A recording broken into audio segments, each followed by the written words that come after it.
Assalamualaikum warahmatullahi wabarakatuh. Bismillah, alhamdulillah, wassalatu wassalamu ala rasulillah Sayyidina wa maulana Muhammad ibni Abdillah wa ala alihi wa sahbihi wa mawala. La hawla wa la quwwata illa billahil aliyyil. Saudara-saudaraku yang berbahagia, untuk kali pertama ini, untuk yang utama, marilah kita senantiasa mengungkapkan rasa syukur kehadiran Allah Subhanahu wa taala dengan ungkapan alhamdulillahirabbil alamin, yang mana sampai saat ini kita senantiasa diberikan taufik, hidayah dan rahmatnya, sehingga kita masih diberi kesempatan untuk berbenah diri, kita masih diberi kesempatan untuk berevaluasi, kita masih diberi kesempatan untuk bertaubat, dan selanjutnya yang jelas kita diberi kehidupan, kita masih diberi hidup oleh Zat yang memberi hidup. Saudara-saudaraku yang berbahagia, setiap kita atau siapapun dimanapun pasti mendapatkan apa yang namanya kebahagiaan. Meskipun setiap kita atau siapapun itu tadi tidak tahu apa arti bahagia dan bagaimana harus menggapainya, tapi yang pasti mendambakan kebahagiaan. Oleh karena itu, marilah kita bersama-sama belajar memahami arti kebahagiaan, yang mana kebahagiaan itu menjadi harapan kita semua, menjadi tujuan kita semua, dan tentu dengan tercapainya kebahagiaan itu satu anugerah yang luar biasa dari Allah Subhanahu wa taala. Saudara-saudara yang berbahagia, belum kita jauh membahas tentang itu, maka yang pertama kali harus kita pahami apakah itu yang dinamakan kebahagiaan. Kalau kita merujuk pada satu ayat yang diabadikan di dalam kitab suci Al-Quran, surat Yunus ayat 62, di sana dikatakan a'udzubillahi minasyaitonir rajim, ala inna awliya Allahi la khaufun 'alaihim wa la hum yahzanun. Ketahuilah bahwa kekasih-kekasih Allah itu tidak merasakan ketakutan dan kekhawatiran selama. Dari ayat ini mencerminkan pengertian tentang kebahagiaan ialah satu kondisi hati yang tidak merasakan khawatir, tidak takut, alias merasakan kesenangan, kebahagiaan, baik itu di dunia ini, lebih-lebih di akhirat nanti. Dan dari ayat ini juga mencerminkan bahwa yang menjadi syarat kebahagiaan yang utama adalah dari terusnya ayat itu dikatakan, siapakah orang-orang yang akan mendapat kebahagiaan, yang mendapat kesenangan, yang tidak merasakan kekhawatiran dan ketakutan, ialah alladzina amanu wa kanu yattaqun. Itu orang-orang yang beriman dan orang-orang yang bertakwa. Lahumul busyra bil hayatid dunya fil akhirah. Bagi mereka akan mendapat kesenangan baik di dunia ini dan di akhirat nanti. Inilah yang akan kita gapai, yang selalu kita harapkan, itu kebahagiaan dunia dan akhirat. Sekali lagi marilah kita bersama-sama belajar untuk memahami ini dalam rangka supaya tercapai kebahagiaan. Saudara-saudaraku yang berbahagia, dari ayat itu marilah sedikit kita ulas bahwasanya dua syarat, yaitu beriman dan bertakwa, ini menjadi titik kunci agar supaya kita mendapat kebahagiaan. Dan dari kunci itu kita akan bisa membukanya, yaitu semua ini akan terkuak atau terbuka kalau dengan ilmu. Dan ini didukung dengan ungkapan hadis bahwa man arada dunya fa'alaihi bil ilmi wa man arada al-akhirah fa'alaihi bil ilmi. Barang siapa yang menghendaki kebahagiaan dunia, dia harus dengan ilmu, dan barang siapa ingin menggapai kebahagiaan di akhirat harus dengan ilmu. Tentu yang dimaksud ilmu di sini adalah ilmu yang sesuai dengan tuntunan yang diberikan Allah yang mempunyai kebahagiaan dan yang membimbing untuk mendapat kebahagiaan, yaitu tidak lain dan tidak bukan ilmu keagamaan yang akan mengantarkan kita bagaimana harus menggapai kebahagiaan tersebut. Saudara-saudaraku yang berbahagia, yang pertama adalah dengan keimanan.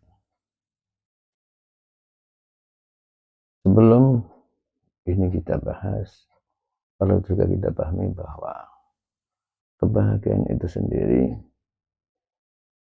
ada dua jenis, yaitu kebahagiaan yang hakiki, artinya kebahagiaan yang sesungguhnya, yaitu yang saya sampaikan tadi, kebahagiaan yang sesuai dengan tuntunan yang diberikan Allah yang mempunyai kebahagiaan. Yang kedua, kebahagiaan yang majasi alias kebahagiaan yang semu, kebahagiaan yang tidak sebenarnya. Mungkin banyak orang menilai dia dianggap sudah merasakan kebahagiaan, tapi hakikinya atau sebenarnya belum merasakan. Itu namanya kebahagiaan yang semu alias yang tidak sebenarnya. Tentu setiap kita pasti mendambakan dan mengharapkan untuk mendapatkan kebahagiaan yang hakiki, sebagaimana sekilas yang saya sampaikan di atas tadi, yaitu kebahagiaan yang sesuai dengan yang digambarkan Allah, yang diabadikan Allah dalam surat Yunus ayat 62 tersebut. Dan dari saudara yang berbahagia, yang pertama tadi adalah alladzina amanu, itu orang-orang yang beriman. Dari syarat yang pertama ini kita bisa menguraikan bahwa andaikan tidak memenuhi syarat, misalnya selain orang yang beriman, taruhlah orang kafir atau orang musyrik, meskipun mungkin secara kesan banyak orang menilai dia termasuk orang yang berbahagia, orang yang bersenang-senang, tapi hakikinya itu adalah bukan kebahagiaan yang hakiki, hanya kebahagiaan yang semu, yang sepihak, yang menurut pengakuan mereka sendiri, artinya pengakuan yang tidak diakui oleh Allah Subhanahu wa Ta'ala, karena tidak memenuhi syarat, yaitu dia tidak punya keimanan. Taruhlah misalnya ada orang kafir yang kaya raya, yang kehidupannya punya kesan seakan-akan segala apa yang dibutuhkan tercapai, dan bahkan mengklaim diri, mengikrarkan diri kalau sudah merasakan, sudah menggapai yang namanya kesenangan, kepuasan, kebahagiaan menurut pengakuan mereka. Tapi yang jelas menurut ukuran Allah tidak dinamakan kebahagiaan alias kebahagiaan yang semu. Oleh karena itu, marilah kita senantiasa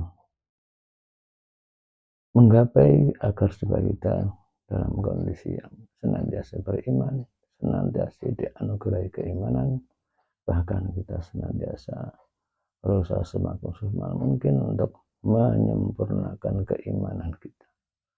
Bagaimana yang diterangkan beliau Nabi bahwa kita senantiasa berdoa, Allahumma ja'alna bil imani kamilin.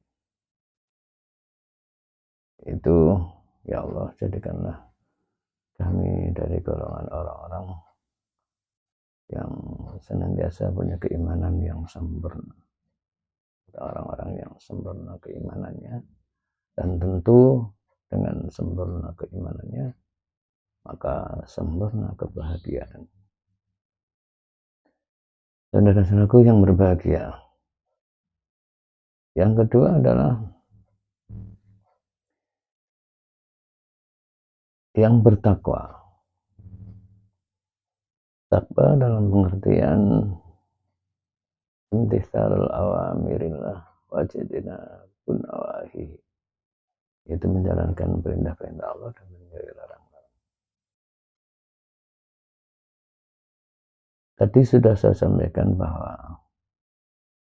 ketakwaan ini akan mampu kita lakukan kalau berdasarkan ilmu, alias kita tahu tentang arti takwa dan sejauh mana pengertian takwa dan bagaimana kita harus bertakwa. Coba sejenak kita renungkan, bagaimana seseorang itu akan mampu menjalankan perintah Allah kalau dia nggak tahu tentang perintah Allah, nggak tahu tentang sesuatu yang dilarang oleh Allah. Tentu ini akan mustahil akan bisa dilakukan oleh seseorang yang tanpa tahu atau tanpa ilmu, dia tidak mungkin akan mampu menjalani ketakwaan. Yang tanpa tahu atau tanpa ilmu yang terkait dengan perintah-perintah Allah, larangan Allah, sekali lagi mustahil dia akan mampu menjalankan ketakwaan. Oleh karena itu berarti syarat tentang orang akan mampu beriman, orang akan mampu bertakwa, semua harus didasari dengan ilmu, alias semua harus didasari dengan ngaji, sejauh mana pengertian iman, sejauh mana pengertian takwa, yang akhirnya benar-benar bisa dilakukan, bisa diamalkan, yang sesuai dengan keilmuan yang ada, tuntunan yang ada yang diberikan oleh Allah lewat Rasulullah, lewat para sahabat, sampai kepada guru-guru kita, sampai kepada kita. Dan ini mengantarkan kita sampai kita benar-benar bisa menjalankan sesuatu atau syarat-syarat menggapai kebahagiaan. Akhirnya benar-benar mendapat kebahagiaan hakiki, yaitu kebahagiaan dunia dan akhirat. Demikian saudara-saudaraku sekilas apa yang saya sampaikan, semoga membawa manfaat, tambah sedikit pencerahan kepada kita semua, yang akhirnya kita akan diberi kekuatan, diberi petunjuk bisa menggapai kebahagiaan tersebut. Amin Allahumma amin. Wal afu minkum. Assalamualaikum warahmatullahi wabarakatuh.